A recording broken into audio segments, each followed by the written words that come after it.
The book ideas அன்பர்களுக்கு வணக்கம். நான் உங்க நிலவை மாகி.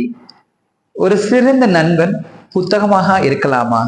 எஸ், கண்டிப்பா இருக்க முடியும். ஏன்னா நம்ம வாழ்க்கையில துவண்டு போகும்பொழுதும், ரொம்ப சளிப்படைஞ்சு போகும் பொழுதும், தொய்வா இருக்கும் பொழுதும், ஏதாவது ஒரு புத்தகத்தை நம்ம புரட்டும் பொழுது நிச்சயமா நமக்கு ஒரு புத்துணர்வு கிடைக்கும். அந்த பிரச்சனையிலிருந்து நம்ம மீள்றதுக்கு அல்லது நகர்ந்து போடுறதுக்கு ரொம்பவும் நமக்கு தேவைப்படக்கூடிய விஷயங்கள் ஒவ்வொரு புத்தகத்திலையும் இருக்கும். அப்படிப்பட்ட புத்தகங்கள் நாம தேடி போக வேண்டியதில்லைன்னு சொல்றாங்க. நம்ம அந்த மாதிரியான புத்தகங்கள் உங்களை தேடி வரும் அப்படின்னு சொல்றாங்க. அதனாலதான் புத்தகம் அப்படின்றது சிறந்த நண்பன் அப்படின்னு நம்ம சொல்லலாம். புத்தகத்துக்கு இவ்வளவு முக்கியத்துவம் இருக்கா? புத்தகம் இதெல்லாம் செய்யுமா? நிச்சயமாங்க. நம்ம எல்லாருக்கும் நிறைய திரைப்பட பாடல்கள் பிடிக்கும். அதுலயும் குறிப்பா முத்துக்குமாரோடைய பாடல்கள் நிறைய பேருக்கு பிடிச்சிருக்க வாய்ப்பு இருக்கு.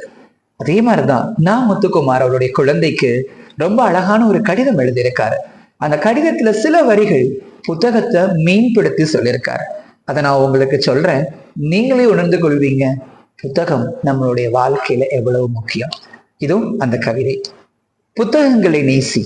ஒரு புத்தகத்தை தேடுகிற போது நீ ஒரு அனுபவத்தை தேடுவாய். உன் பாட்டனும் தகப்பனும் புத்தகங்களின் காட்டில் தொலைந்தவர்கள்.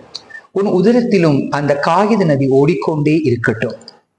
இது சாதாரண வரி இல்லைங்க, ரொம்ப ஆழமான வரி. முத்துக்குமார் எவ்வளவோ திரைப்பட பாடல்கள் எழுதியிருக்காரு.